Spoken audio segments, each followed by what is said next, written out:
The first thing I heard after dying was not thunder, not heavenly music, not my own regretful sobbing in some white empty room. It was a kettle screaming. A thin, sharp, murderous whistle tore through the dark, and my eyes snapped open to the familiar ceiling of room 608, where the paint above my bed had peeled into the shape of a crooked crescent moon. For 3 seconds I could not breathe. My hands flew to my throat because the last memory I had was of choking in the hospital corridor while my dorm mates stood outside the glass doors pretending they had never eaten anything I made. Then my fingers touched warm skin, my lungs dragged in air, and the alarm on my phone buzzed under my pillow with the date glowing like a verdict. June 7th, 5:12 a.m. The National Scholarship Qualifying Exam. The morning before the shared breakfast. The morning before they all ran late, failed, blamed me, and ruined my life. I stared at that date until the numbers blurred, and then something behind my ribs went very still. Not peaceful, not forgiving, still like a knife held flat underwater. In my first life, I had already been awake for an hour by this time, rinsing rice, frying eggs, steaming buns, cutting fruit into neat little boxes, because the 12 girls on our floor said breakfast was too stressful before exams, and I, idiot that I was, believed helping people made me necessary. They called it our shared breakfast plan, but everyone knew it meant I cooked, I packed, I woke them up, I reminded them about admission tickets, I found missing pencils, I ran downstairs to buy milk when someone forgot to pay, and they tossed me compliments like coins. Mina, you're basically our dorm mother. Mina, if you ever stop, we'll die. Mina, you're so reliable. Reliable. That was the word they used until the day reliability became evidence. When 3 of them got stomach cramps, when 6 missed the first bell, when my rival, Sanyara, cried on camera and said I had controlled the entire dorm's exam routine, reliability became motive. The investigation file had my grocery receipts, my handwriting on the meal chart, my messages saying, "I'll wake everyone at 6:15, and a video of me carrying insulated bags through the corridor like a criminal carrying poison. They never found poison. They did not need to. A rumor was cheaper than proof, and my scholarship was expensive. My parents sold land to pay my appeal fees. My younger brother dropped out of cram school. My name disappeared from the honor board, and Yara, who had eaten the same breakfast with dry eyes and a perfect smile, took the recommendation spot I lost. 1 year later, when I found the deleted group chat showing she had changed the exam gate time in the dorm notice and mixed laxative powder into her own soy milk to make me look guilty, I was already too broken for justice to do anything but laugh at me. I died that night chasing her across a rain-slick road after she whispered, "You should have kept making breakfast." Servants are safest when they stay useful. Now the kettle screamed in the dorm kitchen again. My old self would have jumped down barefoot. My new self reached for my phone, opened the shared breakfast group, and typed one sentence with hands that did not shake. Breakfast plan canceled permanently.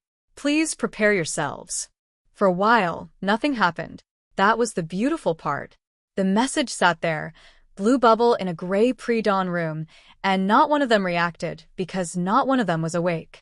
In my first life, I had mistaken their sleeping for trust. I had told myself, they work so hard, they need me. Now I looked at the row of soft, expensive curtains around the bunk beds, the branded shoes kicked under ladders, the exam materials untouched on desks, and I understood the truth with almost physical clarity. They did not need me because they were weak. They needed me because I had made weakness convenient. Across the room, Sanyara slept behind a pale pink curtain, one hand hanging out with her bracelet glittering in the dim light. Even asleep, she looked arranged, like a promotional photo for innocence. In the old timeline, she had woken at 6:40, rushed into the kitchen with wide eyes, and said, "Mina, why didn't you remind me to bring my ID? You know I panic." I had given her my spare transparent pouch, lent her a black pen, and run back upstairs to fetch the ID she claimed was missing. That was when she slipped my admission ticket out of my bag. That was why I entered the exam hall 7 minutes late, breathless, sweating, with the proctor already frowning. That was the first small crack in my record before the larger trap closed. This time, I slid out of bed silently, took my exam pouch from under my pillow, checked every item twice, then locked it inside my backpack with a tiny luggage lock I had bought in my last life after trust became a disease. My ID, admission ticket, pens, 2B pencils, eraser, water, chocolate, all there. Then I opened the cupboard under my desk and removed the laminated breakfast chart, the one with everyone's allergies, preferences, payment status, wake-up times, and cute stickers they had forced me to add. I folded it once, twice for times, until their names became meaningless squares, and put it in the trash. The kettle had stopped screaming. No one came. No one checked. No one even noticed that the dorm mother had retired. At 5:28, my phone began vibrating as if a swarm of insects had woken inside it. First, Lily. Mina, what does cancelled mean? Then, Ko, are you joking? Exam morning is not funny. Then, Nana, I already paid for this week? Then, Yara, private message, sweet as spoiled milk. Mina, did something happen? Don't scare everyone. We depend on you. I stared at those 4 words. We depend on you. My thumb hovered over the screen, and the old Mina, the one who still wanted to be chosen, twitched inside me like a ghost. I almost explained. I almost softened. I almost said I had a stomachache or that the gas line was broken or that I would do it just for today. Instead, I replied in the group, I refunded everyone last night. Receipts attached. After today, personal meals and wake-up times are your own responsibility. Good luck in the exam. The first pattern interruption of my second life was silence. Not gratitude. Not concern. Silence, so heavy that I could hear 12 futures slipping out of bed and hitting the floor. By 5:45, room 608 had become a theater, and I had the best seat because my bed was next to the door. Curtains flew open. Someone knocked over a thermos.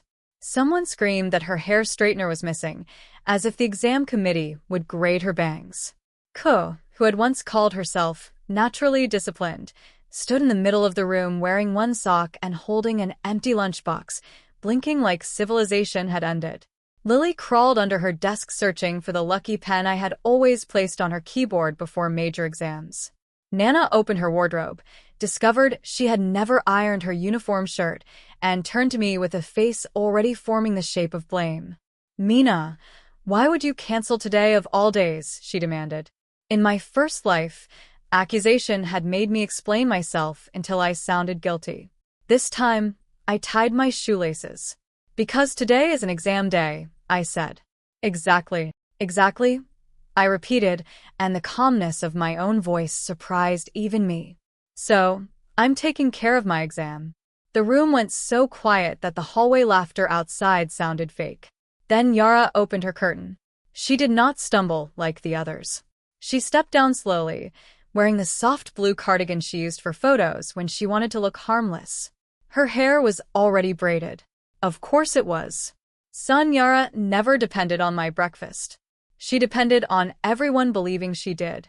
Her eyes moved once to my locked backpack, once to the trash can where the breakfast chart lay folded, and then her smile appeared, gentle enough to poison tea. Mina, she said, no one is saying you can't focus on yourself. We just wish you had told us earlier. Some of us have low blood sugar. Some of us get anxious. You know that. A few heads turned toward me. There it was. Not anger. Not yet. The moral leash. She tugged it, and the old Mina would have crawled. My new self took out a protein bar, unwrapped it, and bit into it while looking at her. The sound of the wrapper seemed louder than the kettle. I told everyone at 5:12, I said. The dorm rule says exam wake-up responsibility starts at 5 o'clock. You wrote that rule, Yara, remember? Her smile flickered so briefly that only someone who had died from it would notice. That was for fire drills, she said.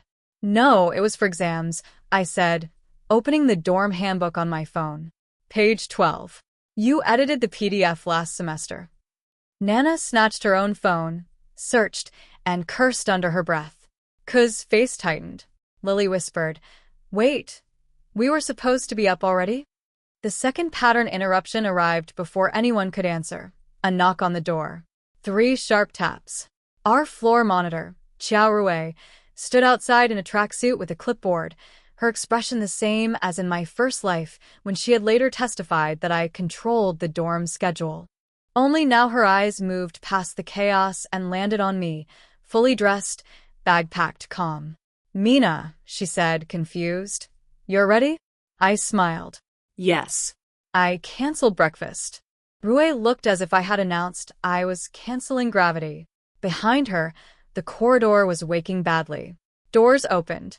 Girls leaned out asking where the breakfast bags were, whether the canteen was open, whether I had extra boiled eggs, whether anyone had seen the exam bus notice. In my first life, I had run down this corridor with 2 insulated carriers bruising my wrists, shouting reminders like a fool ringing a bell for people who would later swear I had led them astray. This time, I stepped around Rue and walked toward the sink to wash my cup. The hallway followed me with its eyes. "Mina," Rue said in a lower voice, "you know the whole floor ordered through you." "No," I corrected gently. "The whole floor asked me to buy groceries for them, cook for them, wake them, and accept complaints when they forgot to pay. That's not ordering. That's outsourcing adulthood." A tiny laugh burst from someone down the hall, then died when Yara looked over. Rue shifted her clipboard. She was not cruel by nature. That was what made her dangerous in the old timeline. Cruel people stab you. Weak people hold the door open while someone else does. "You should have informed me as floor monitor," she said, trying to find official ground under her feet. "I did," I replied and forwarded her the message I had sent the previous night to the residence office. "Due to upcoming exams and unequal payment disputes, I am discontinuing the informal shared breakfast arrangement. Please remind residents that meal preparation is individual responsibility." The office assistant had replied with a thumbs up at 11:43 p.m., a tiny bureaucratic blessing I had bought with foresight. Rue read it twice. The clipboard lowered. Pattern interruption number 3. Authority did not save them. It saved me. The girls behind her began talking over one another. "But the canteen doesn't open until 6:30. The bus leaves at 7. I thought Mina packed my ID with my breakfast." "Why would your ID be with breakfast?" "Because she always checked." Their panic was almost musical, a rising scale of incompetence. Yara stepped into the hallway carrying a white mug she had not filled. "Everyone calm down," she said. "We can still make it if we cooperate. Mina, you don't have to cook, but can you at least help organize? You know who needs what." There it was again, the trap dressed as compromise. If I touched the schedule, I would own the outcome. If I answered one question, they would make me responsible for the next 10. I dried my cup, screwed the lid onto my water bottle, and said, "No, it was one syllable," but it landed like a chair thrown across the room. Yara's eyes widened with perfect hurt. "You won't even help?" "I am helping," I said. "I'm giving everyone accurate information. The exam bus leaves from East Gate at 6:50, not North Gate. Identity verification closes at 7:35. The admission ticket says no entry after 7:45. You should leave now." The corridor froze. In the old life, Yara had posted a fake dorm notice saying the bus left from North Gate at 7:05. Everyone had trusted it because it looked official and because I was too busy cooking to check.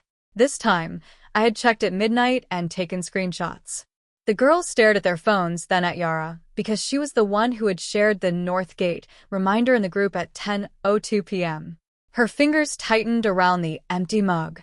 For the first time that morning, panic touched the edge of her face and stayed there. The beautiful thing about chaos is that it tells the truth quickly. At 6:03, nobody cared about moral speeches anymore. They wanted socks, food, tickets, chargers, hair ties, clean masks, pencil sharpeners, and someone to blame. Kuf found her admission ticket under a makeup palette and began crying because the corner was stained with foundation. Lily discovered her ID card in the pocket of yesterday's jacket, which she had thrown into the laundry basket soaked in bubble tea. Nana tried to steam her shirt with kettle vapor and burned her thumb. 2 girls from room 606 came to our door, asking whether the breakfast cancellation applied to them too, as if hunger respected walls. All the while, Yara moved among them like a saint in a disaster film, patting shoulders, saying, don't panic, while doing absolutely nothing useful. I knew that rhythm. She always arrived after the work was done, added softness to the scene, and received half the gratitude. In my first life, when I had packed 48 steamed buns and labeled 12 fruit boxes, she had walked behind me handing out napkins, and everyone called her considerate. Now there were no buns, no fruit boxes, no schedule for her to decorate. She looked strangely incomplete without my labor beneath her kindness. I sat at my desk and opened my review notebook, not because I needed to study, but because stillness infuriates people who want to drag you into their emergency. Sure enough, Nana snapped. How can you read right now? Everyone is falling apart. I turned a page. Then stopped falling. You're being cold. No, I said, circling a formula I already knew. I'm being unavailable. That word made Yara look up. Unavailable. In the old timeline, I had always been available. At midnight when she wanted notes, at dawn when she wanted breakfast, after lights out when she wanted someone to listen to her fear of not being loved unless she won. She had studied me like a locksmith studies doors. She knew which gilt key fit which hinge. But Rebirth had changed the lock.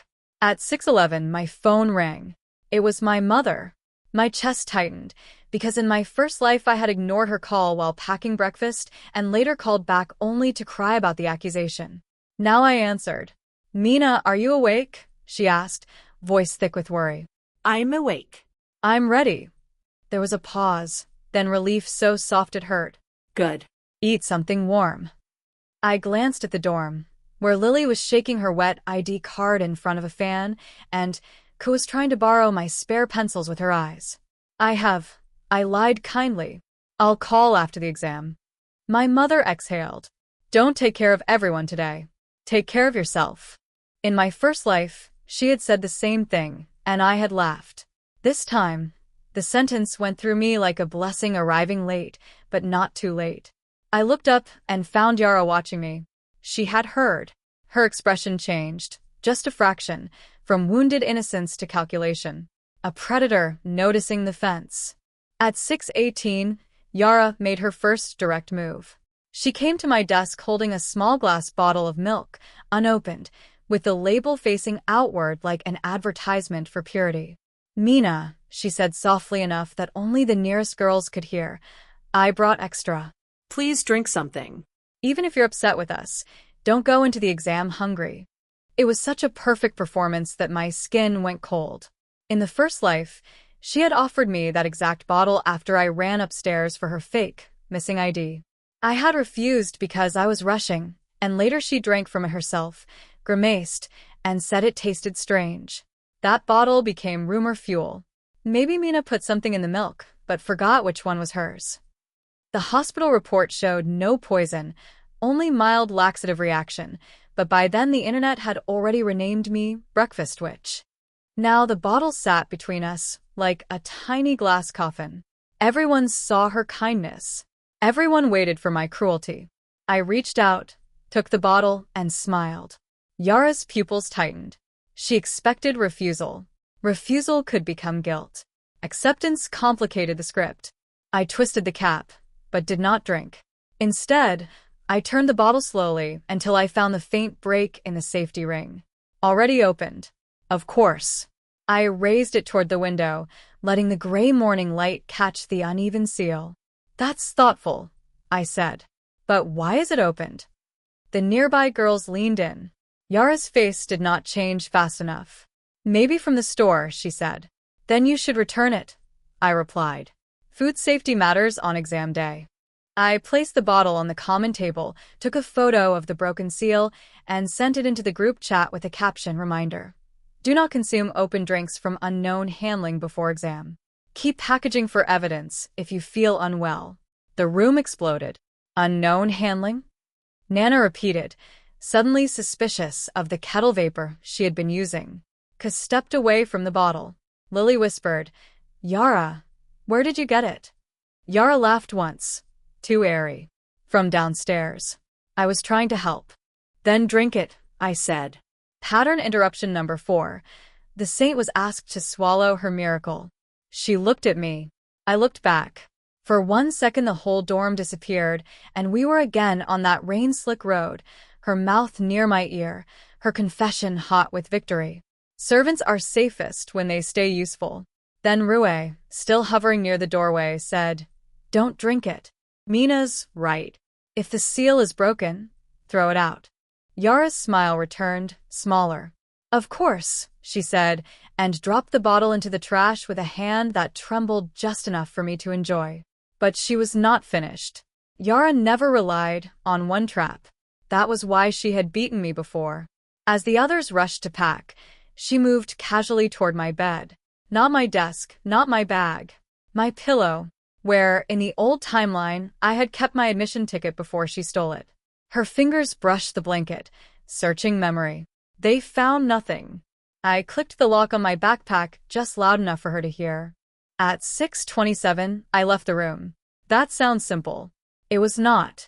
Leaving a room where people are panicking feels, to a former people-pleaser, like walking past a drowning child while holding a rope. Every instinct screamed to turn back. Ku was still crying. Lily's jacket sleeve was wet.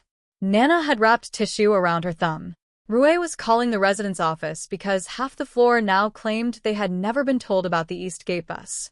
Yara stood near the trash can, pale but composed, already rebuilding the narrative in her head. The old Mina would have stayed because staying made me good. The new Mina opened the door because leaving made me alive. The corridors smelled of toothpaste, burnt fabric, and instant noodles. Girls ran in slippers. Someone shouted that the elevators were full. Someone else yelled that she had lost her calculator, even though calculators were not allowed. I took the stairs.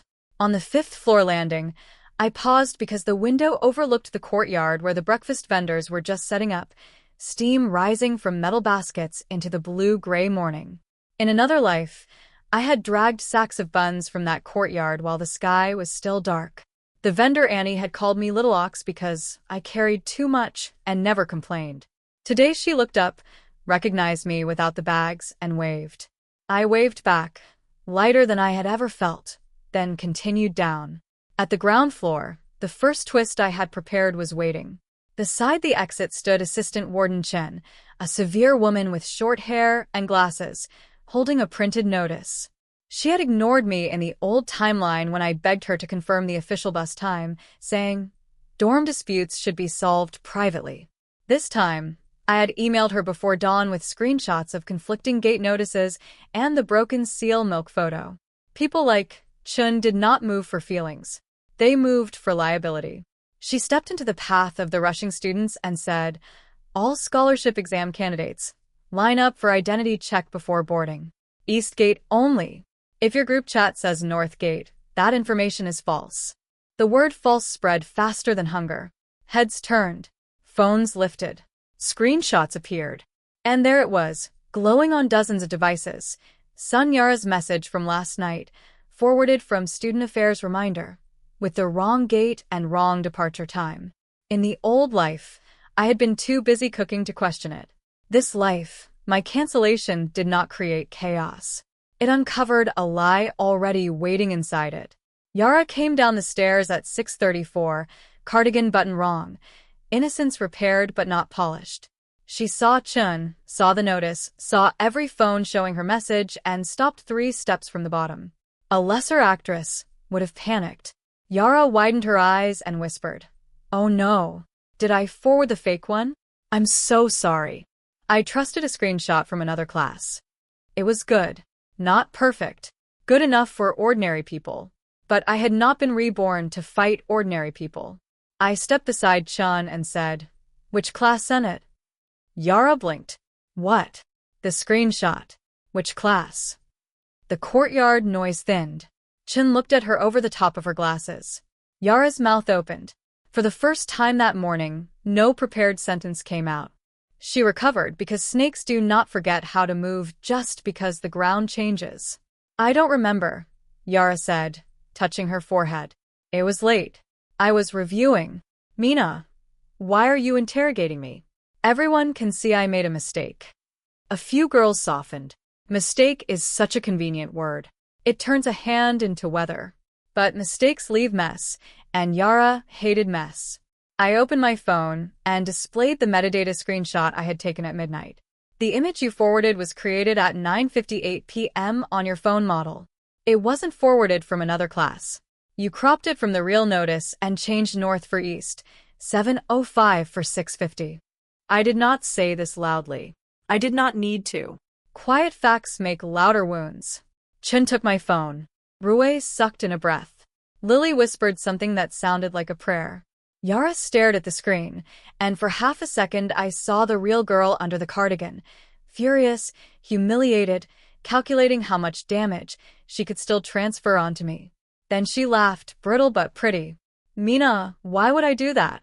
I'm taking the same exam. Are you? I asked. Pattern interruption number 5. I changed the question. From guilt to motive. Yara's eyelashes trembled. I turned to Chun.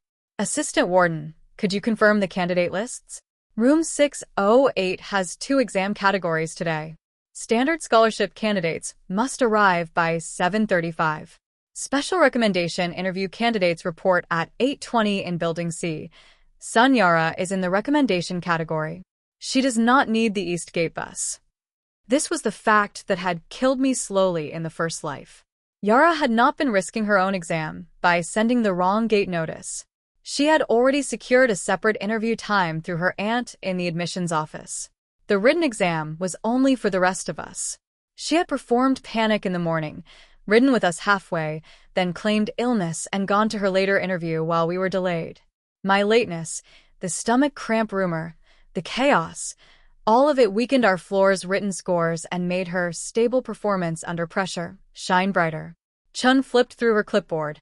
Sun Yara, recommendation interview. 8:20, she confirmed. The courtyard detonated. Ka turned on Yara first. You told us you were taking the written exam with us. Nana's voice cracked. You said we had time. Lily looked as if someone had taken her bones out.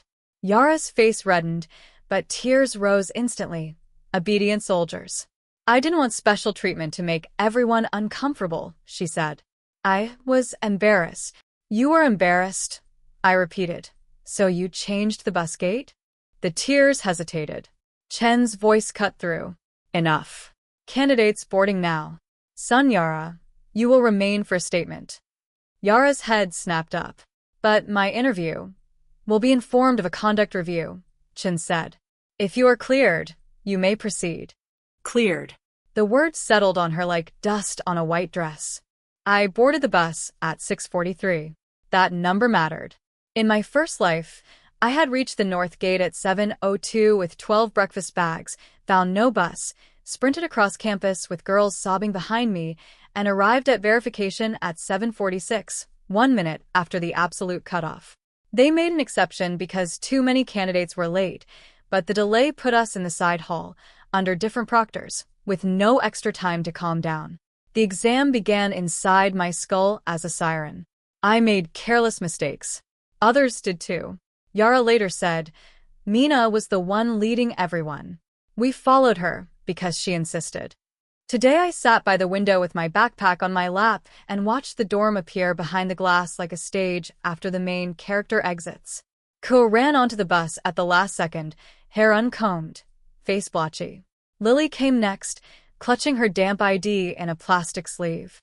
Nana climbed aboard holding her burnt thumb away from her body like a tragic flag.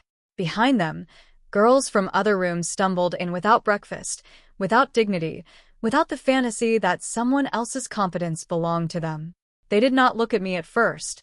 Then Ko dropped into the seat across the aisle and whispered, Mina, do you have an extra pencil?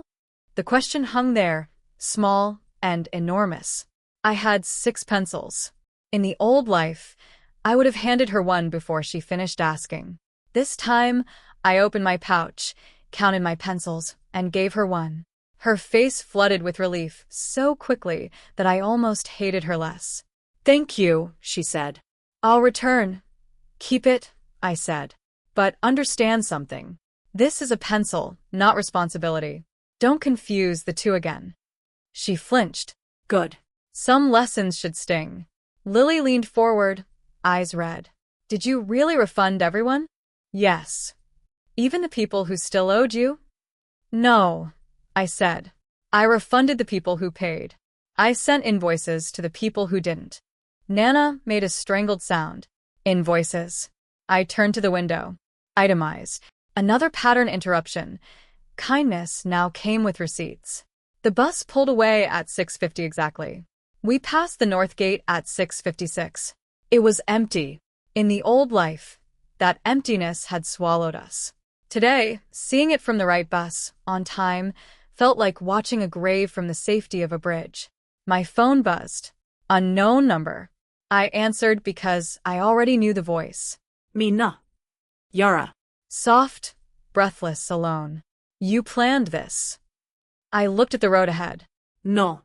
I stopped planning for you. Her laugh was a crack thing. You think they'll believe you? You were still the breakfast organizer. If anything happens today, your name is still connected. That's why I canceled, I said. Publicly. With refunds. With office confirmation. Silence. Then her voice dropped into the one I had heard in the rain. You should be careful. People who suddenly change look guilty. I smiled at my reflection in the bus window. Then watch closely. I'm going to look very guilty of surviving. The exam center was not dramatic from the outside. That offended me a little. After all the suffering it had caused me, I expected taller gates, darker glass, maybe thunder curling around the roof. Instead, Building A stood in clean morning light with banners flapping politely and volunteers pointing candidates toward verification tables. Normal places are often where life is ruined. Hospitals, classrooms, dorm kitchens, exam halls.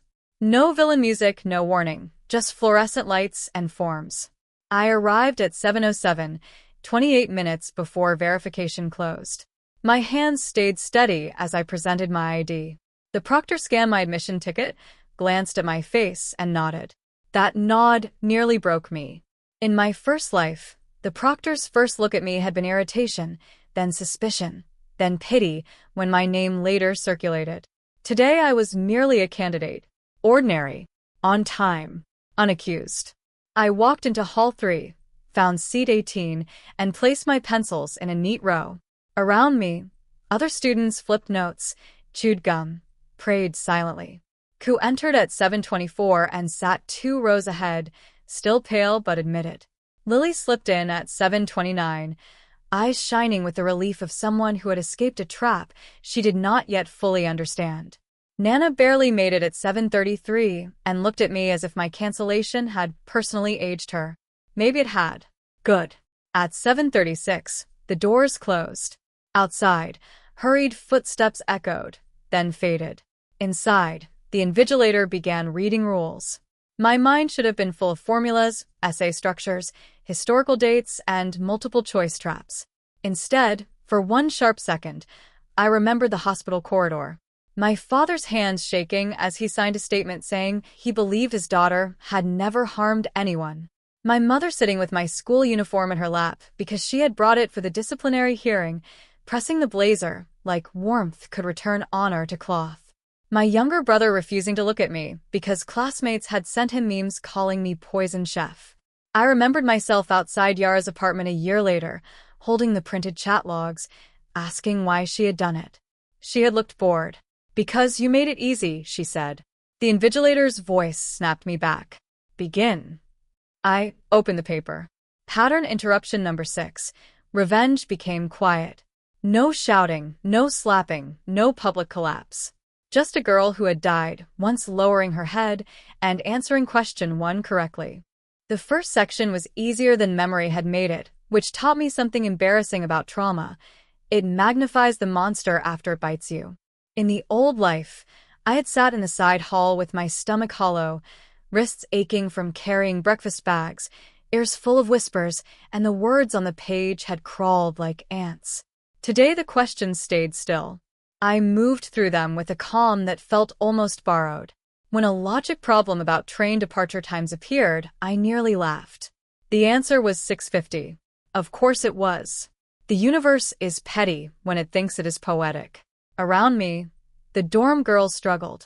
I could hear erasers scraping, pages turning too fast, Ka's breath catching whenever she hit a calculation. For a moment, sympathy rose. Not enough to drown me, but enough to remind me I was not Yara. I did not want them destroyed. I wanted them separated from my back. That distinction mattered. At the essay section, the prompt asked, discuss the relationship between individual responsibility and collective support in high-pressure environments. I stared at it for so long the words almost rearranged themselves into a joke. Then I wrote like a blade being sharpened. I wrote that support becomes exploitation when one person's labor is normalized and everyone else's preparedness decays. I wrote that kindness without boundaries can create dependency, resentment, and scapegoating. I wrote that a responsible collective protects the supporter from being consumed, while an irresponsible collective praises her until something goes wrong, then uses her visibility as evidence. I did not mention breakfast. I did not mention Yara. But every sentence knew her name. When the exam ended at 10:30, I capped my pen and felt something loosen in my spine.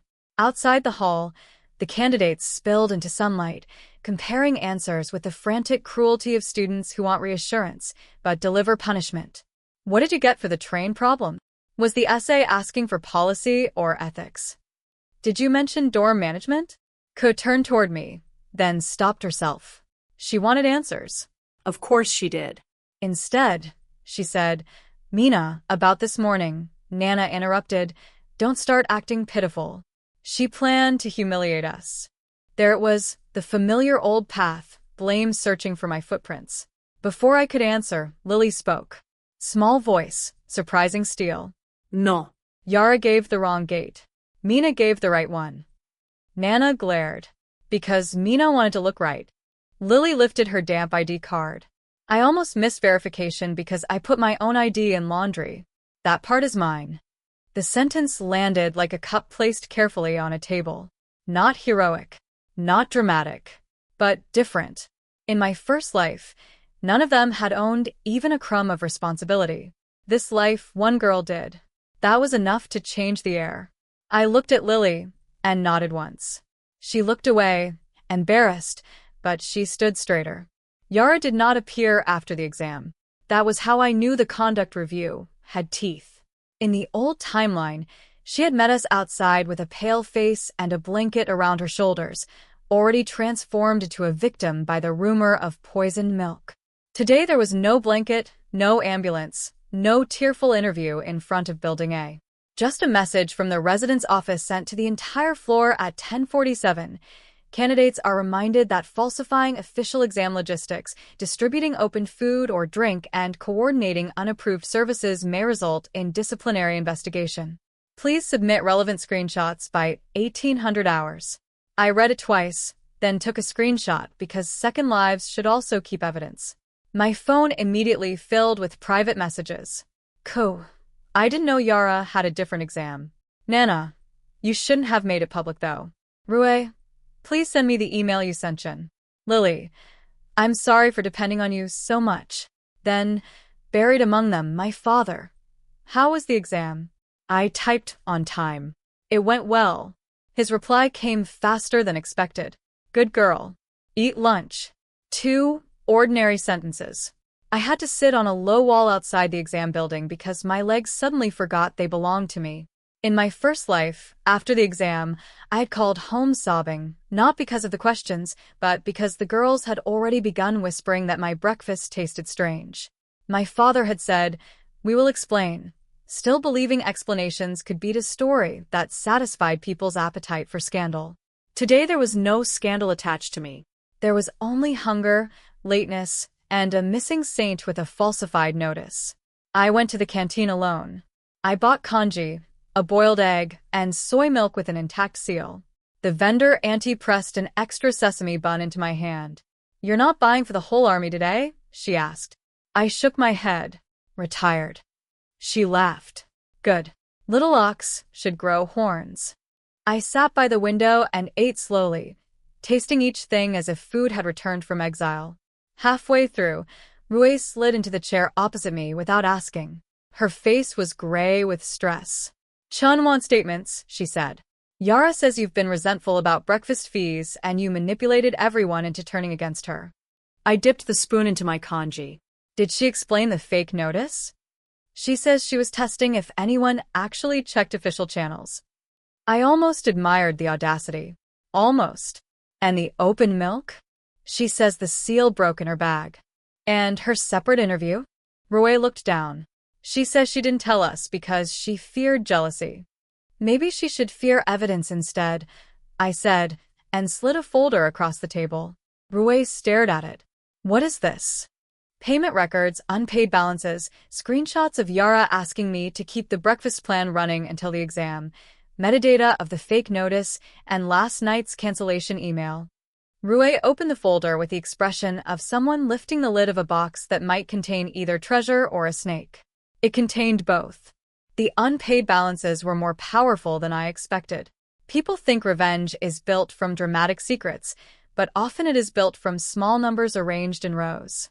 11 yuan for eggs, 16 for milk, 24 for fruit, 32 for rush delivery during rain. Across 2 semesters, Yara owed me more than anyone, not because she was poor, but because she always forgot, in ways that made asking feel rude. Beside each amount I had screenshots. Mina, I'll pay after my aunt transfers money. Mina, you're the best, remind me tomorrow. Mina, don't be so stiff, we're friends. In the old life, those messages had been framed as proof that I managed the breakfast economy voluntarily and obsessively. This life, with the cancellation notice and refunds, they became proof of something else, a pattern of using my labor while keeping me socially trapped. Rue read silently, and the more she read, the less she looked like a monitor, and the more she looked like a girl realizing her clipboard had been a toy sword in a real war. Why didn't you show this before? She asked. I wanted to say because before I was dead. Instead, I said, because I thought friendship meant not keeping accounts. And now I know people who hate accounts usually owe the most. Rue's mouth twisted. She almost smiled, then didn't. I testified against you, she said suddenly. The canteen noise kept moving around us, trays clattering, students laughing, announcements buzzing overhead. My spoon stopped. Rue's face went pale as if she had confessed to a murder, which in a way she had. What? I asked, though I knew. She swallowed. I mean, not testified. Sorry. Bad word. I told Chen last month that you were the main organizer of the floor schedule. She was asking about informal services, and I said everyone relied on you. I thought it was a compliment. If anything had happened, her voice broke. It would have hurt you. In the first life, it did hurt me. Her harmless statement became the first official line in the investigation. Student Mina exercised unusual control over candidates' meals and wake-up routines. I looked at her across the table and felt anger. Yes, but not the hot kind. This anger was older, cleaner. Then write a news statement, I said. Today. Rue nodded quickly. I will. Include that I canceled, that I notified the office, that Yara posted false information, and that multiple students failed to prepare personal documents. Her pen was already out. She had always been efficient once someone pointed her in the right direction. I stood with my tray. And Rue. She looked up. Don't call dependency community. Community has consent. The sentence made her flinch the way Ko had flinched on the bus. I was becoming fluent in necessary wounds.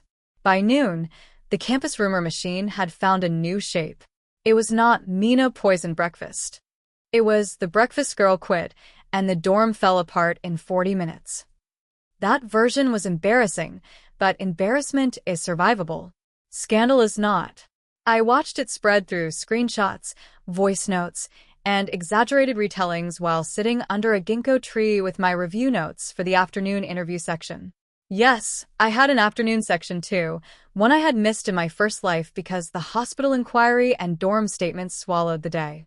The scholarship process had 2 parts, a written exam and a group problem-solving interview. Yara's recommendation interview was separate, but if her conduct review delayed her advantage shrank. Mine grew. Girls from our floor passed me in clusters, pretending not to look. Some seemed angry, some ashamed, some hungry. Hunger makes people honest, but not always better. Nana posted first. Some people choose exam morning to make a point. Hope the point was worth it. I screenshotted it. Then I replied publicly with more restraint than she deserved. My point was that I am also a candidate. I provided refunds, official notice, correct bus information, and food safety warnings. Please direct complaints about personal preparation to the Mirror. The post got 12 likes in 1 minute, then 30, then too many for Nana to pretend she had started a righteous movement. Pattern interruption number 7. The scapegoat learned captions. Yara, still absent, sent me a private message at 12:18. It contained no greeting. Delete your posts and tell Chin you misunderstood. My aunt can make your scholarship interview disappear. My heartbeat slowed instead of speeding up. In my first life, threats had worked because I believed powerful people were storms. Now I knew storms could be recorded. I forwarded the message to Chun, Rue, and the scholarship office misconduct email. Then I blocked Yara. Blocking her felt better than any slap I had ever imagined. Clean. Adult. Final. At 12:26, Chun called me. Did Sun Yara just threaten an interview outcome? Yes. Do you have history with her? The question was careful.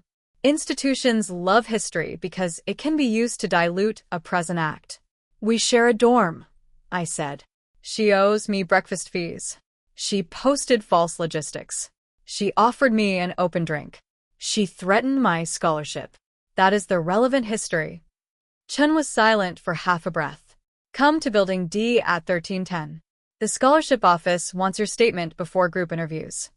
Will that make me late? No. I'll escort you. Escort. In the old life, I had been escorted like a suspect. Today I would be escorted like a witness. The difference was only one word and an entire reborn life. At 1310, Building D smelled of printer toner and air conditioning, which is to say it smelled like decisions made without witnesses. Chun led me into a small conference room where 2 scholarship officers sat with laptops, and Yara sat near the window with her aunt, Director Sun, beside her. Ah. So the aunt had arrived. In my first life, Director Sun had appeared only after the rumor hardened, expressing deep concern that informal dorm food services endangered fairness. She had never said Yara was her niece in any official room. Today she wore a cream suit and a face arranged into administrative sympathy. Yara's eyes flicked to me with hatred so quick it was almost honest. Then she lowered them, trembling. Mina, Director Sun began. We're all under pressure. Students sometimes overreact before important exams. We should be careful not to turn a misunderstanding into a permanent stain on a young person's record. I sat down. I agree. Yara looked up, surprised. Director Sun relaxed by 1 millimeter. Then I added, that's why I brought records instead of feelings. I placed my printed folder on the table. Chen's mouth twitched. The officers leaned forward. Director Sun did not. She had the confidence of someone used to paper obeying her. Before we begin, I said, could everyone confirm whether Director Sun is here as a scholarship official or as Sun Yara's relative? Pattern interruption number 8. I named the hidden relationship before it could become invisible. The room froze. Director Sun's smile thinned. I am here because I oversee recommendation procedures. And are you related to Sun Yara? One officer looked sharply at her. Chun adjusted her glasses. Yara's face drained. Director Sun folded her hands. She is a distant family member. Niece, I said.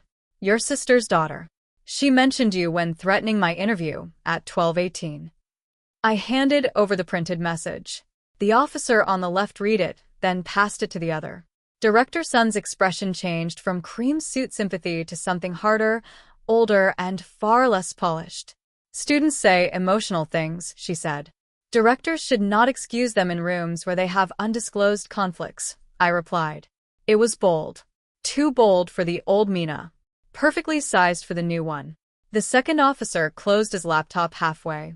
Director Sun, for procedural fairness, please step out while we take statements. Yara stood so quickly her chair scraped. No, Aunt, Director Sun didn't do anything. That slip was tiny. It was also fatal. The officers heard it. Chun heard it. I heard the old universe cracking like ice. Director Sun turned toward Yara with a look that could have cut paper. Sit down, she said. But the damage had already sat first. Once Director Sun left, Yara changed strategies so fast I almost applauded. The trembling victim vanished. In her place appeared the exhausted high achiever pushed beyond endurance. "I admit I sent the wrong gate notice," she said, voice low. "It was careless. But Mina has resented me for months. She made breakfast for everyone, then used it to build influence. She kept records of what we ate, when we woke, who owed money. Isn't that controlling? This morning she canceled without warning, knowing people would panic. Then she turned ordinary mistakes into evidence because she wants my recommendation spot." There it was, the old accusation, upgraded for the new timeline. Not poison. Control. If she could not make me a criminal, she would make me manipulative. It was clever because it borrowed pieces of truth. I had kept records. I had canceled on exam morning. I did want a spot. The difference between truth and a trap is the missing context. I opened my folder to the first page. I began the breakfast chart after Yara posted in the floor group that she had a peanut allergy and asked me to track ingredients. Here is her message. Other students added preferences. Here are theirs. I tracked wake-up times because Rue, as monitor, asked for a safety check during exam week after 2 girls missed a mock test. Here is her request. I tracked fees because students asked to split costs. Here are the transfers. I canceled at 5:12 this morning after refunding paid balances last night and notifying the office. I did not know Yara would distribute false logistics or open drinks. I did know continuing would make me responsible for choices I did not control. The officers followed each page. Paper obeyed me today. Yara's jaw tightened. "You're making yourself sound noble." "No," I said. "I'm making myself sound documented." The left officer asked, "Why cancel the morning of the exam rather than after?" A fair question. A dangerous one. I answered without flinching. Because the pattern of dependency had become highest risk on exam morning. Continuing would expose me to blame for lateness, food safety, forgotten documents, and false notices. I believed I was protecting myself and encouraging individual responsibility. The fact that multiple students were unprepared supports the risk. Chen nodded once. Rue's new statement, already emailed, supported it too. The officer typed. Yara leaned forward. "And you just happened to prepare all these records overnight?" "No," I said, meeting her eyes. "I prepared them because you taught me what happens when I don't." For 1 second, she understood, more than she should have. Her face went blank, not innocent, not angry. Afraid. Rebirth is impossible to prove, but sometimes the soul recognizes a bill coming due. The group interview began at 1400 hours, and if revenge had ended in that conference room, it would have been satisfying but incomplete. The real reversal happened in room 204, with 6 candidates around a table and 3 evaluators watching how we solved a hypothetical campus crisis. The prompt: a dormitory discovers that students have been relying on one informal student-run meal and wake-up system before exams. On exam morning, the system fails, causing lateness and conflict. Propose a fair policy response. I looked at the paper, then at the ceiling because apparently the universe had stopped being subtle altogether. Across the table, Nana stared at the prompt as if it had slapped her. Cook covered her mouth. Lily looked at me and almost laughed, then turned it into a cough. Yara was not in our group. She was still under statement review. Good. Some absences are applause. The timer started. A candidate from another department began with generic phrases about communication and teamwork. Nana tried to argue that informal helpers should give advance notice before withdrawing services, then stopped when every eye shifted toward her. Ko proposed that dorms create official checklists and require each candidate to verify their own documents by 2200 hours the night before. Lily suggested sealed food only and no shared consumption tracking by one student. When it was my turn, I did not attack. That mattered. Evaluators distrust bitterness even when bitterness is earned.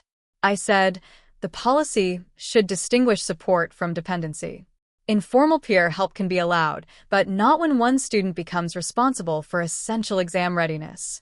The dorm should provide official channels for logistics, prohibit altered screenshots, require individual confirmation of admission documents, and create an opt-in meal system through the canteen with sealed items and digital payments. Most importantly, withdrawal from informal support cannot be treated as sabotage. Students must remain responsible for themselves. One evaluator looked up. What about the emotional harm to students who relied on the system? I answered. Discomfort from losing convenience is not the same as harm.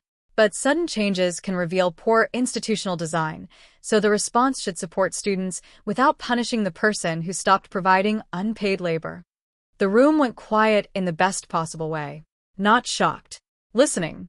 That was a sound I had rarely heard when I spoke in my first life. We built the proposal around those points. Even Nana, cornered by reality, contributed a section on emergency canteen vouchers.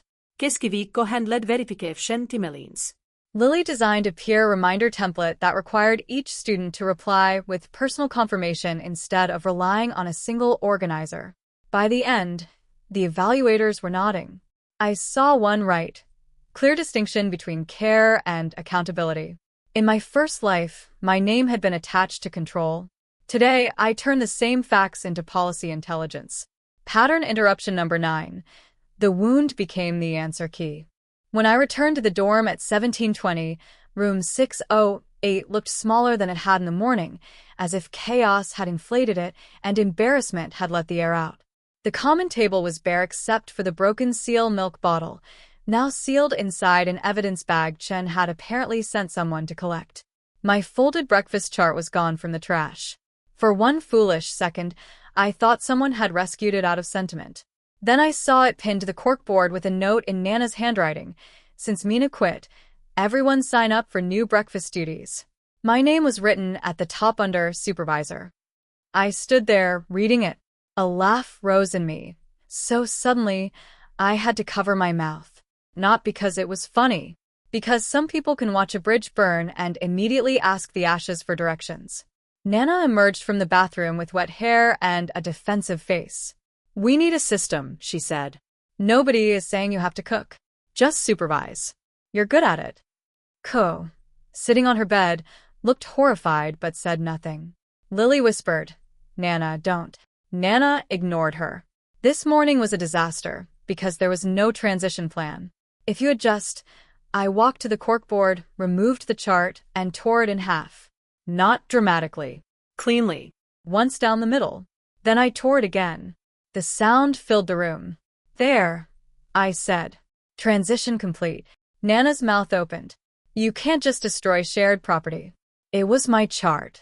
It had our information. Exactly, I said, and dropped the pieces into my desk drawer instead of the trash, because evidence deserved better than garbage. No one has permission to use my work, my name, or my records to restart a service I ended. Nana's face flushed.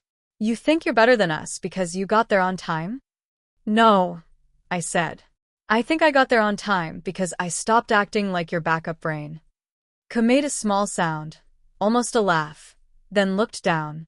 Nana turned on her. What, you agree? Ka's hands twisted in her lap. In the old life, Ka had been one of the loudest voices saying I should take responsibility after she missed half the exam. Today she looked at the pencil I had given her, still tucked behind her ear, and said, I think I was useless this morning. The room froze. Confession is another kind of pattern interruption. Keskiviikko svallover. I didn't pack my own things. I didn't check the gate. I didn't even know where my ticket was. I blamed Mina because it was easier. Nana stared at her as if betrayal had learned to speak. Lily lifted her hand slowly. Me too. Rue, who had entered behind me unnoticed, said, Me three. Nana looked cornered, which made her cruel. Fine. Worship Mina then. But when she ruins you, don't cry to me. I looked at Rue. Is the floor meeting still at 7? We nodded. Good, I said. Let's make sure everyone cries in one place. The floor meeting at 1900 hours was the kind of event universities pretend they do not have. 30 hungry, stressed students packed into a common room while an assistant warden tried to turn emotional wreckage into policy. Chen stood at the front with Rue beside her and a projector showing the residence notice. Yara arrived 10 minutes late. For once, lateness suited her. She wore no cardigan now, only a white blouse, and her eyes were swollen in a way that suggested either crying or strategy. Director's son was not with her. Rumor had already supplied the reason. Conflict of interest review. Yara took a seat near the back, but the room shifted around her. In the morning, everyone had looked at me like the source of absence. Now they looked at her like the source of risk. Chun began with facts. Bless her severe little heart. The informal breakfast arrangement is terminated. No student may assign another student responsibility for meals, wake-up calls, document verification, or exam transport. Official logistics must be confirmed through the university portal. Forwarded screenshots are not sufficient. Food and drink distributed before exams must be sealed. Any student who falsifies information or pressures another student to provide unpaid labor may face disciplinary action. Pressure. Unpaid labor. Falsifies. The words stood in the room like furniture no one could walk through. Then Chen invited statements. Nana stood first, of course, because pride hates silence. I think everyone is ignoring that Mina chose the worst possible moment, she said. Maybe Yara made mistakes, but Mina knew canceling today would hurt people. A few murmurs answered. Chun turned to me. Mina, would you like to respond? In my first life, rooms like this had eaten me. I would speak too fast, explain too much, cry too early. Tonight, I stood slowly and held the microphone with both hands. I cooked breakfast for this floor for 6 months, I said. I did it because I wanted us all to do well. But over time, people stopped treating it as help and started treating it as infrastructure. If breakfast was late, it was my fault. If someone forgot to pay, I was rude for asking. If someone misplaced an ID, I was expected to know where it was. This morning, I ended an informal service that had no protection for me and too much dependency for everyone else. I refunded payments and notified the office. What hurt people was not my cancellation. What hurt people was the fact that so many candidates had allowed another student to become their alarm clock, canteen, secretary, and scapegoat. Nobody moved. Not even Nana. I continued. I am sorry for the ways my helping may have made bad habits easier. I am not sorry for stopping. That line mattered. Apology without surrender. Accountability without self-erasure. Then I sat down before I could ruin it by saying more. For once, the room did not know what to do with a girl who refused to bleed on command. Yara stood after 3 other students had spoken. She understood timing. Let the heat move elsewhere, then enter soft. Her voice trembled in exactly the right places. I want to apologize, she began. I sent incorrect gate information. I was anxious and careless. I also offered Mina milk that turned out to have a damaged seal. I understand how that looked, but I never intended harm. I have always admired Mina. I relied on her too much, yes, but because she made us feel safe. Today she suddenly treated us like enemies and I panicked. It was nearly perfect. A confession shaped to absorb impact without admitting motive. Several girls looked uncertain. Even Chen's face was unreadable. Yara lowered her head. I hope we can stop attacking each other. Exams are hard enough. Mina, I'm sorry if I made you feel used. If. The smallest knife. I stood again before Chen could stop me. Apology accepted for making me feel used, I said. Yara blinked. She had expected refusal. I turned to the room. Now please apologize for the specific actions. Creating and distributing a false official notice, failing to disclose that you were not taking the same written exam, offering an open drink while implying I was being unkind if I refused, threatening that your aunt could affect my scholarship interview, and owing me breakfast fees for 3 months. Pattern interruption number 10. I itemized the apology. The common room inhaled as one body. Yara's face went white, then red. You're twisting. Receipts are on file with Chin, I said. You don't need to explain to me. Explain to the office. Rue projected the payment sheet before anyone could object. Not the private allergy details, not sensitive notes, only unpaid balances. Yara's name sat at the top with a number large enough to make friendship look expensive. A low whistle came from the back. Yara's hands curled. For the first time, her tears did not arrive. Rage blocked the ducts. Chen cleared her throat. Yara, you are instructed not to contact Mina privately pending review. Any financial disputes should be settled through the residence office. Yara looked at me then, and there was no softness left. It should have frightened me. Instead, it confirmed I had finally reached the real person. Masks are only dangerous when other people keep lending them faces. The disciplinary review lasted 11 days. I know because I counted each one the way prisoners count walls, except this time the door was open. During those 11 days, the exam results were pending, dorm life became a cold war, and breakfast turned into the most political meal on campus. The canteen introduced a sealed exam breakfast pack after Rue submitted our group interview proposal to the residence committee. Students complained about the price, then bought it anyway because adulthood often begins with paying for things you used to extract from someone else. Cuz started waking at 5:30 without being called and developed a terrifying attachment to checklists. Lily bought a waterproof card holder and sent me a photo with no caption, which somehow worked as an apology better than 3 paragraphs would have. Nana avoided me except to sigh loudly whenever I entered the room, but she also stopped writing my name on charts, so I considered that progress. As for Yara, she tried 3 more strategies. First, she became silent and fragile, letting others imagine I had bullied her.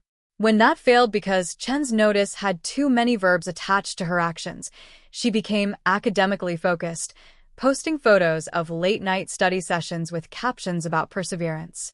When that failed to restore sympathy because people kept commenting, "Is the gate east or north?" she became sick. Not dangerously sick, of course. Symbolically sick. Pale selfies, herbal tea, vague mentions of stress-induced gastritis. In my first life, illness had been her crown. This time, the crown looked rented.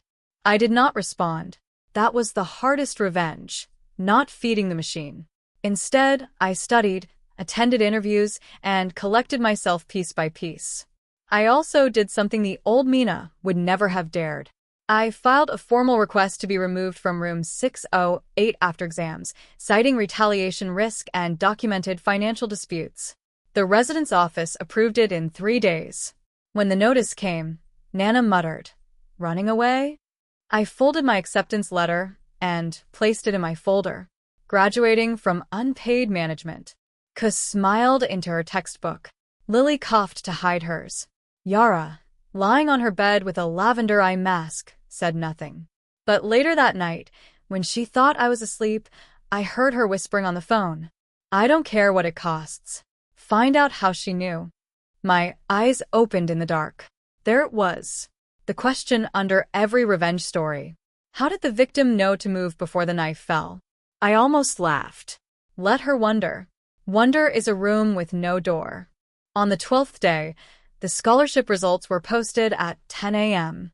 The website crashed at 10:01 because thousands of students apparently believed refreshing a page harder could create merit. I sat in the library with my laptop, my phone, and a sealed canteen breakfast pack.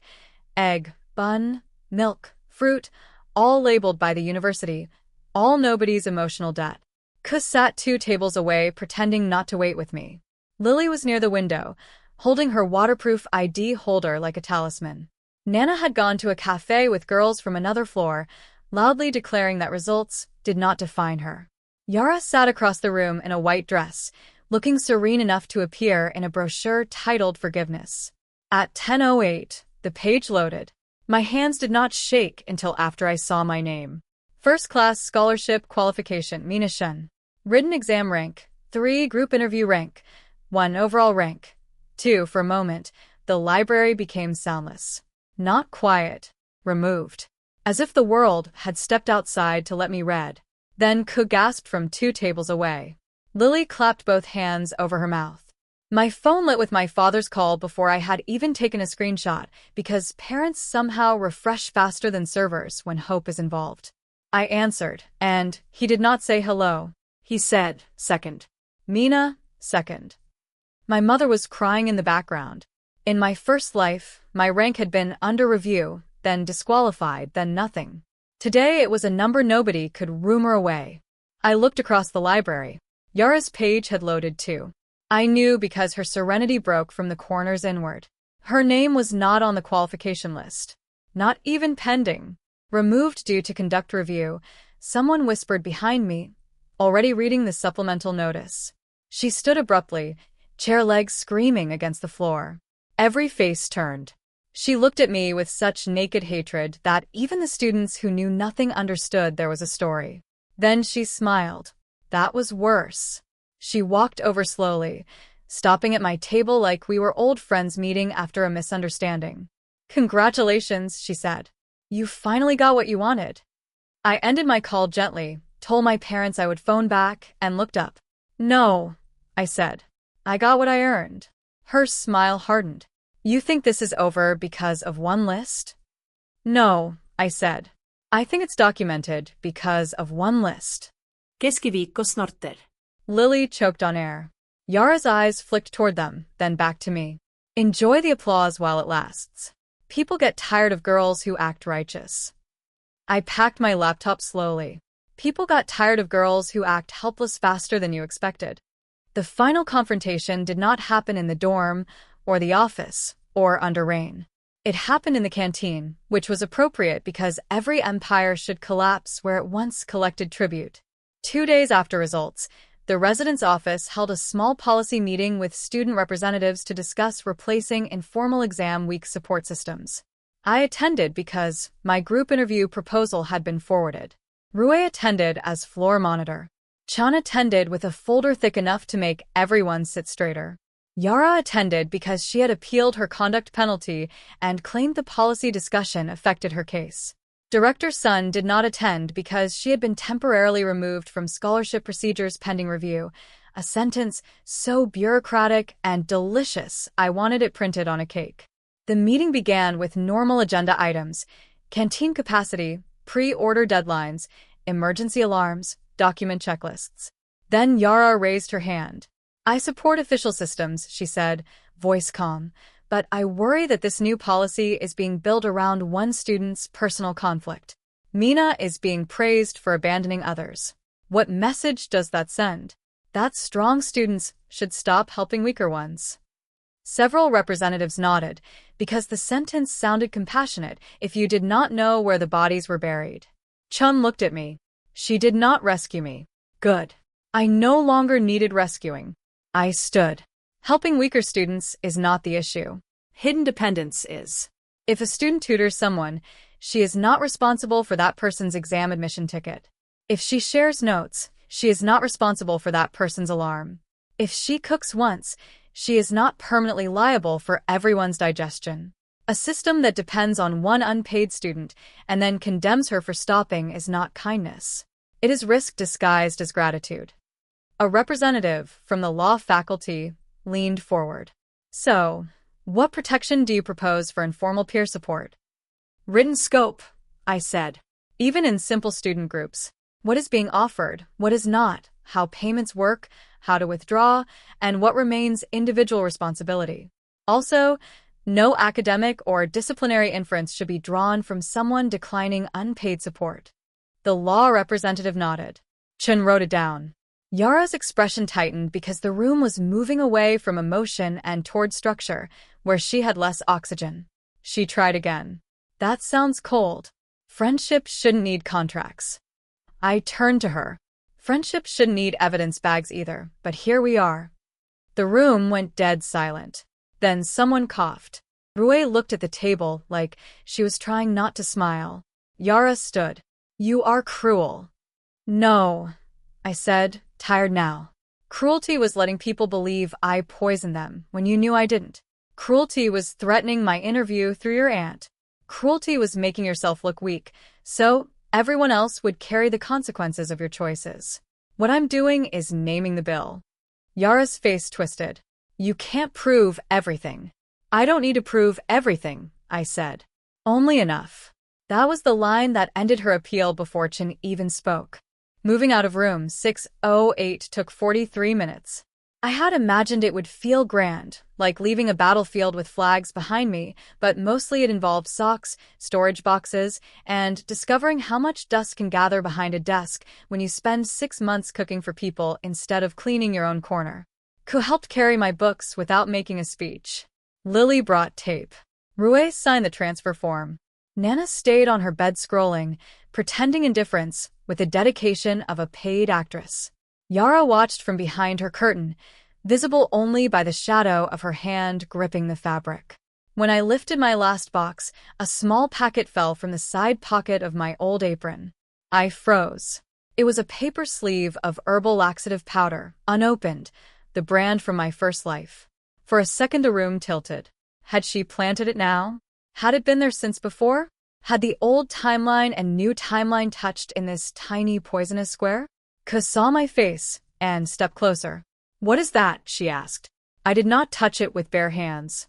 I took a tissue, picked it up, and held it where everyone could see. Yara's curtain went still. "I don't know," I said. "So we'll ask Chun." Nana sat up.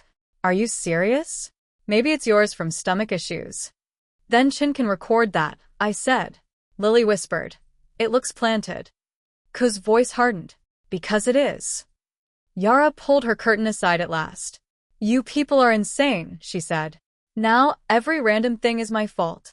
Her outrage was good, but too early. Innocent people ask what happened. Guilty people argue the verdict before anyone delivers it. Rue called Chun. Within 10 minutes, the assistant warden arrived with gloves and an evidence envelope, looking as if retirement had become attractive. "Where was it found?" she asked. "Apron side pocket," I said. "This apron has been hanging on the common kitchen hook since last week." Chun bagged it. "Who had access?" The entire room looked at the hook. Everyone. No one. That is the problem with shared spaces and private malice. Chun did not accuse Yara. She did not need to. The open question did what accusation could not. It made everyone calculate proximity. Yara's curtain closed again, but not before I saw her expression. Not panic. Frustration. The packet was supposed to be found earlier, maybe during the old breakfast routine, maybe in my bag, maybe after someone got sick. By canceling breakfast, locking my things, and leaving, I had dragged her backup trap into daylight and used. Pattern interruption number 11. Even the evidence planted against me became evidence that someone needed me framed. My new room was on the 3rd floor, facing the sports field. The first night there, I woke at 5:12 out of habit. No kettle screamed. No phone buzzed with demands. No one whispered my name like a service bell. The silence was so unfamiliar that I almost cried from suspicion. Then I remembered, peace feels fake when chaos raised you. I made breakfast for one person. 1 egg, 1 bun, 1 cup of tea. I ate by the window while the sky lightened over the field and runners moved like dark commas around the track. My phone stayed face down. At 6 o'clock, a message arrived from Ko, awake. Packed. Leaving by 6:40. No need to reply. I smiled despite myself.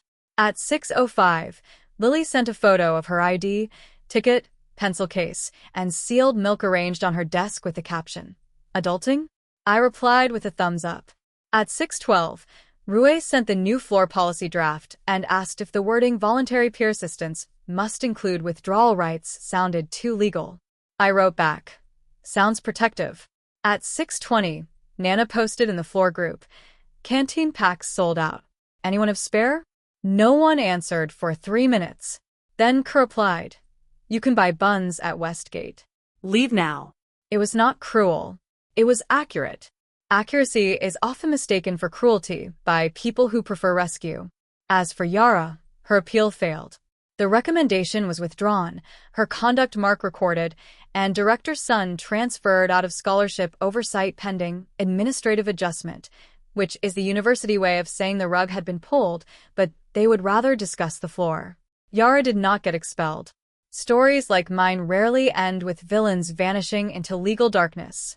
More often, they stay nearby, diminished, dangerous in smaller ways, forced to live without the audience that once completed them. I saw her once after that, outside the library, carrying her own breakfast in a plastic bag. For a moment our eyes met. She looked thinner, sharper, not defeated exactly. People like Yara do not become harmless just because they lose. But she looked alone. That was new. She opened her mouth, perhaps to threaten, perhaps to apologize, perhaps to say something that would rewrite the shape of us again. I walked past before she could choose. Some doors do not need slamming. They only need not being reopened. On the day of the award ceremony, my mother came wearing the dark green dress she saved for weddings and disasters. My father wore a suit too big at the shoulders because he had lost weight in the year I remembered and never lived, which made me ache in a way no one else could understand. My younger brother brought flowers and pretended he had not chosen them carefully. They sat in the auditorium while scholarship recipients lined up backstage, and I touched the edge of my certificate folder with fingers that remembered hospital glass, rainwater, and a kettle screaming in the dark. The host called names one by one. When mine came, applause rose ordinary and bright. I walked across the stage without rushing.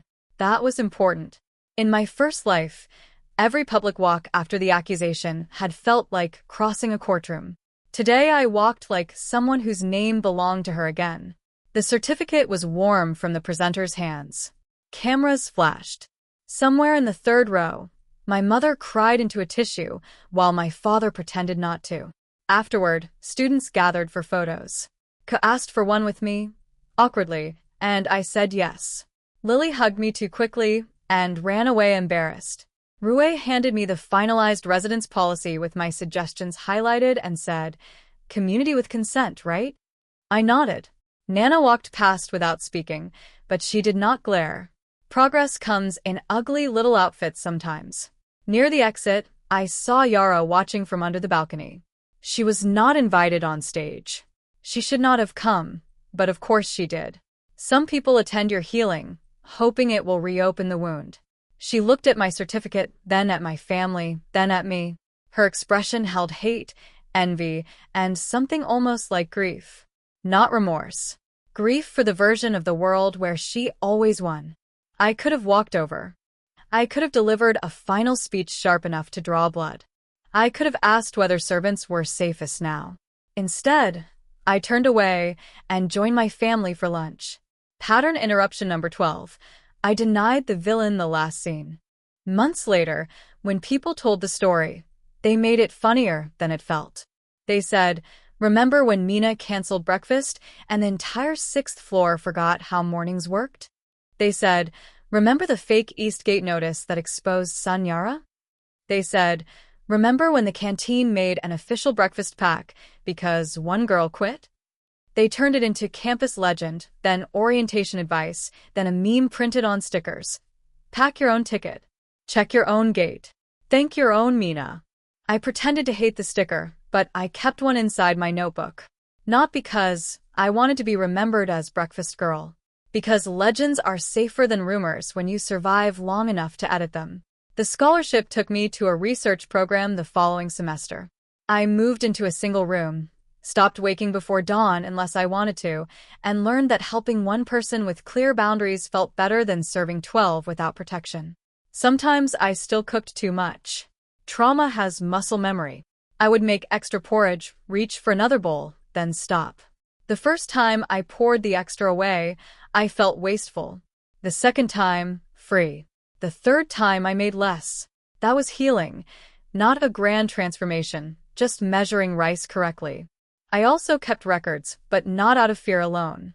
Records became a way of telling the truth before someone else sold a prettier lie. When younger students asked me how I stayed calm under pressure, I did not tell them I had died once. I told them pressure reveals systems. If the system requires one girl to disappear into labor so everyone else can appear brilliant, the system is already late. And if canceling your unpaid service makes the whole dorm collapse, you are never the weak link. You are the load-bearing wall. Remove yourself carefully. Let the building confess.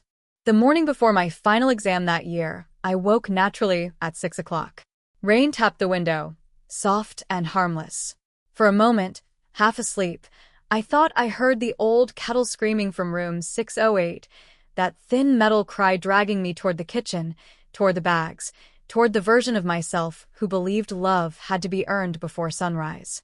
Then the sound faded, and I realized it was only a bus braking outside the dorm. My phone showed 3 messages.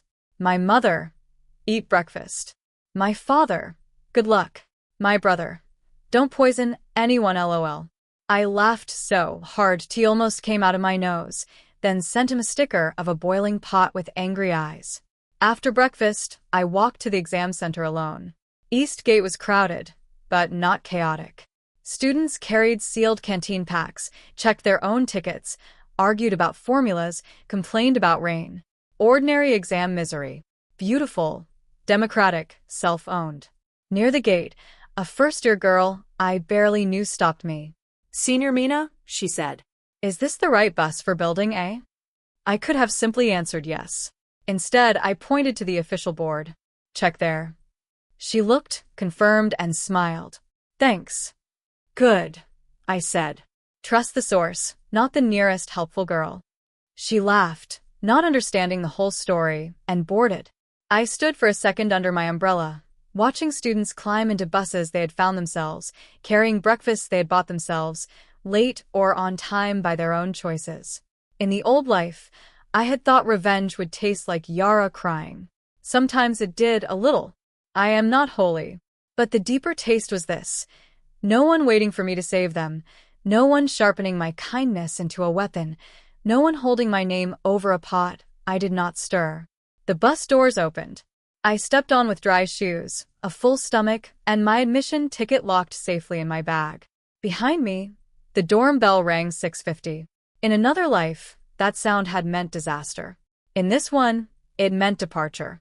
I sat by the window, watched the campus slide into motion, and finally understood the lesson my rebirth had been screaming from the first second. I did not cancel breakfast to make them run late. I canceled breakfast because I was done arriving late to my own life.